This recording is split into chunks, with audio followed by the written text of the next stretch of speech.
ये 57 बीघा है, इसके बाद फिर एक 67 बीघा पार्ट हो जाएगा। टोटल इसके 4 फेजेस में आएंगे इसके। 200 फीट रोड ये हो गई एंट्री से, एक मंदिर के पास से 60 फीट रोड और जा रही है, ठीक है। तो एक गेट यहाँ बनेगा, ये 60 फीट यहाँ पे, ये 60 फीट रोड आ रही है यहाँ से, तो इसी 200 फीट से यहाँ से एक 60 फीट रोड जा रही है, एक गेट यहाँ बनेगा, यहाँ से भी एंट्री मिलेगी, एक एंट्री यहाँ से होगी, एक यहाँ से होगी, एक 100 फीट की रोड है ये वाली, तो 200 फीट से 100 फीट की रोड आएगी, तो एक गेट यहाँ बनेगा। तो 1, 2 और 3 गेट बनेगा इसका, तीनों बड़े बड़े गेट बनेंगे। चौथे गेट की प्लानिंग और कर रहे हैं पीछे से 200 फीट की रोड एक और है, जो रतन इंडस्ट्रियल एरिया है उसके पीछे से 200 फीट रोड और आ रही है, ठीक है। वो इस 100 फीट रोड पे कनेक्ट हो रही है, तो कोशिश कर रहे हैं कि उस 200 फीट से भी एक गेट वहाँ पे मिल जाए, 4 गेट हो गए, क्योंकि प्रोजेक्ट बहुत बड़ा है, 160 बीघा का प्रोजेक्ट है। सबसे अच्छी बात इसमें कि देखो अभी जो टाउनशिप पॉलिसी है जेडी की, उसमें 80 बीघा में फैसिलिटी देनी है हमने को, यानी 50-50 का रेशियो हो गया है। पहले टाउनशिप पॉलिसी में 60-40 का रेशियो होता था, यानी 60 सेलेबल होता था, 40 फैसिलिटी होता था, अब 50-50 हो गया है। तो 160 बीघा के प्रोजेक्ट में आप 80 बीघा में तो हम फैसिलिटी देंगे खाली, तो इसीलिए इसमें सारी रोड 40 फीट की है, ये एक 60 फीट की है, बाकी सब 40 फीट की है, 30 फीट की कोई रोड नहीं है इसमें, कॉलोनी के अंदर की 40 फीट सब 40 है, 30 फीट की कोई नहीं, क्योंकि फैसिलिटी ने बढ़ा दिया ना, ठीक है। पार्क, गार्डन, यूटिलिटी सब बना रहे सारे के सारे, सब कुछ अलग अलग दे दिया। और डेवलपमेंट जो है इसको हम जैपनीज थीम पे दे रहे हैं, ये सारा डेवलपमेंट करके दे रहे हैं इसमें हम लोग।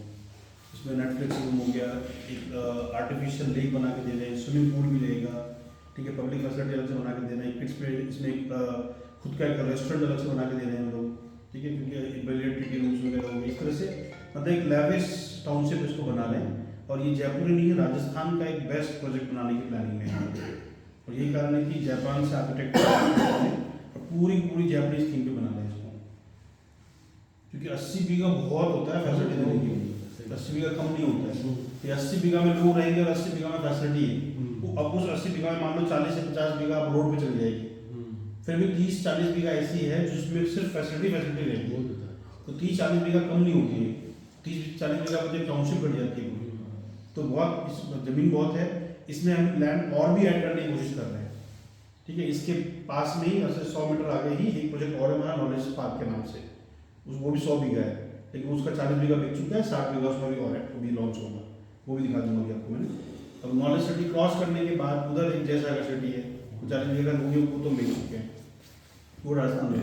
नॉलेज सिटी का थोड़ा आइडिया बता दूँ आपको, नॉलेज सिटी में टोटल 5 यूनिवर्सिटीज आ रही है, 2 मेडिकल कॉलेज आ रहे हैं, एक स्पोर्ट्स स्टेडियम आ रहा है, ठीक है, बाकी कुछ ITC कंपनी जा रही है।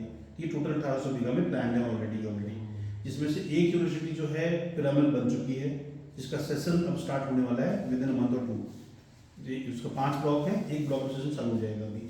और ये जो पिरामिड यूनिवर्सिटी बनी है, ये नॉर्मल कोर्सेज नहीं है यहाँ पे, यहाँ इंटरनेशनल कोर्सेज के लिए है, तो इंटरनेशनल स्टूडेंट्स को लाने की प्लानिंग है यहाँ पे। प्लस यहाँ पे IAS RS ऑफिसर की क्लासेस भी यहीं चलेगी अब, ठीक है। इसके अलावा मेडिकल कॉलेज जो है गोदावरी मेडिकल कॉलेज, वो प्रपोज्ड है, उसका MOU हो चुका है SRJ ग्रुप का, लालकोटी पे ऑफिस उनका गोदावरी मेडिकल कॉलेज, उसका MOU हो चुका है।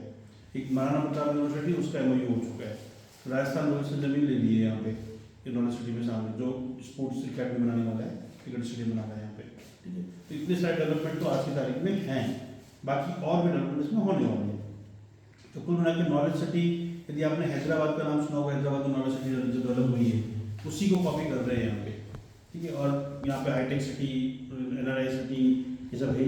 प्लस इसका 2 मेजर इंट्रोडक्शन है connectivity, Jaipur Bhilwara express way बन रहा है, ठीक है, जो 300 फीट का एक्सप्रेस वे बन रहा है। ये एक्चुअली अजमेर, ये एक्चुअली क्या है, दिल्ली को कनेक्ट करता है गुजरात और मुंबई से अजमेर को, ठीक है। तो उसका एक ऑल्टरनेट रूट तैयार किया जा रहा है as a Jaipur Bhilwara highway expressway, ताकि एक ऑल्टरनेट एक्सप्रेस वे तैयार मिल जाए अपने को, ताकि अजमेर रोड पे कभी ट्रैफिक जाम हो गया या कुछ ऑब्स्टिकल क्रिएट हो गया तो उसका ऑल्टरनेट रूट हमारे पास रहे, ताकि मुंबई गुजरात से कनेक्टिविटी बनी रहे। उसके लिए एक्सप्रेस वे ये बना हुआ है, मतलब बन रहा है। दूसरा एक है पचपदरा रिफाइनरी का नाम सुना होगा आपने, वहाँ से कनेक्ट डिफेंस रोड बन के आ रही है 300 फीट, वहाँ भी काम चालू हो चुका है, वो DMIC में कनेक्ट हो रही है, दिल्ली मुंबई इंडिया कॉरिडोर में कनेक्ट हो रही है, वो भी यहीं से जा रही है। तो ऐसे मल्टीपल रोडों की कनेक्टिविटी हो गई, मल्टीपल इंफ्रास्ट्रक्चर हो गया। सिंपल सी बात देखो सर, आज ये जो लैंड है, यहाँ पे लोग क्यों अट्रैक्ट हो रहे हैं, क्यों इन्वेस्ट कर रहे हैं, कारण तो वही समझना है।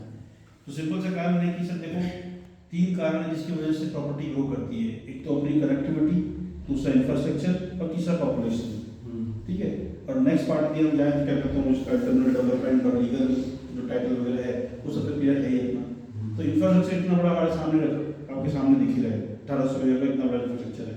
कनेक्टिविटी 200 कनेक्टिविटी इधर है, 200 के पीछे है, पीछे इंडस्ट्रीज है, आगे इतने सारे एजुकेशन हब्स हैं, एजुकेशन सिटीज को बना ही रहे हैं। ठीक है, प्लस जो पॉपुलेशन हैं वो धीरे धीरे कहाँ जाएगी, जहाँ पे भी इंफ्रास्ट्रक्चर रहेगा वहाँ पे पॉपुलेशन तो बढ़ेगी बढ़ेगी। ये कुछ मेजर फैक्टर्स हैं जिसकी वजह से लोग यहाँ पे इन्वेस्ट कर रहे हैं, क्योंकि आने वाले टाइम में भी आप ये चीज़ समझो सर, आज मणिपाल यूनिवर्सिटी अजमेर रोड पे आज से 5 साल पहले क्या रेट थी और आज क्या रेट है? वहाँ तो एक ही यूनिवर्सिटी है। ठीक है, निम्स में 5 साल पहले क्या रेट थी, आज क्या रेट है? वहाँ भी एक ही यूनिवर्सिटी, पर यहाँ तो 5 यूनिवर्सिटीज तो आ रही है, प्लस 2 मेडिकल कॉलेजेस आ रहे हैं, प्लस स्पोर्ट्स स्टेडियम आ रहा है, प्लस IT इंस्टीट्यूट्स आ रहे हैं, प्लस इंटरनेशनल होटल्स वगैरह यहाँ खुलने वाले हैं। हर चीज़ के लिए लैंड अलॉटेड है। आप JD की साइट पे जाके नॉलेज सिटी साउथ चित्तौड़ डालोगे, उस पर सारा प्लान JD का मेंशन्ड है। ये मैं नहीं बता रहा हूँ, JD की साइट पे मिल जाएगा। JD की साइट पे आप नॉलेज सिटी डाल दोगे, नॉलेज सिटी का क्या प्लान है, कौन कौन सी जमीन किस किस लॉट हुई है, सब कुछ मेंशन्ड है उसमें, और किस किस को लॉट कर दी ये भी मिल जाएगा सारा उसमें। सारी चीज़ ट्रांसपेरेंट है। तो यहाँ पे इतना काम चल रहा है, प्लस कनेक्टिविटी का काम चल रहा है, रोडों का काम चल रहा है, एक टॉप रोड से 200 फीट का रोड ये काम और चल रहा है, कनेक्टिविटी चालू हो गई है। तो मल्टीपल कनेक्टिविटी भी है, मल्टीपल इंफ्रास्ट्रक्चर है। ठीक है, इंडस्ट्रीज पीछे है। तो आज ये बेस्ट प्रोजेक्ट है, प्लस हम डेवलपमेंट ऐसा दे रहे हैं ताकि, क्योंकि यहाँ जो भी लोग आएंगे वो क्लीन के लोग आएंगे। आज जो यूनिवर्सिटीज और स्टेडियम वगैरह जो खुल रहा है वो सब क्लास के लोग आएंगे। तो जिस तरह के क्लास के लोग आएंगे तो क्लास का एक टाउनशिप भी चाहिएगा अपने को, तो उस क्लास को मेंटेन करने के लिए हम ये बना रहे हैं। तो आज इसकी रेट 21,950 है, लेकिन ये 3 साल में ऑलमोस्ट डबल 100% होने के चांसेस हैं। क्योंकि आज यदि हम मणिपाल और निम्स का भी जो उदाहरण देखिए अपने एग्जाम्पल लेके, तो आज 40 क्रॉस कर चुका है वहाँ। ठीक है, और उन जयपुर शहर से उनका जो डिस्टेंस है उससे तो कम डिस्टेंस पे हमारे प्रोजेक्ट, और पूरे बसावट के बीच में, मतलब रेंगवाल यहाँ पास में गाँव, चित्तौड़ा पास में गाँव है, परसुड़िया पास में गाँव है, तो पॉपुलेशन भी है वहाँ, तो चलो इतने गाँव भी नहीं है। और यहाँ हरसुलिया से जब 6 किलोमीटर अंदर जाएंगे तो गोंदी करके गाँव है। ठीक है, वहाँ पे 2800 बीघा में एक रिसोर्ट बन रहा है। 2800 बीघा तो कितना बड़ा होता है, जैसलमेर का रिसोर्ट का ओनर है वो बना रहा है, और वो टोटल इको फ्रेंडली बना रहा है। इसमें मतलब 2800 बीघा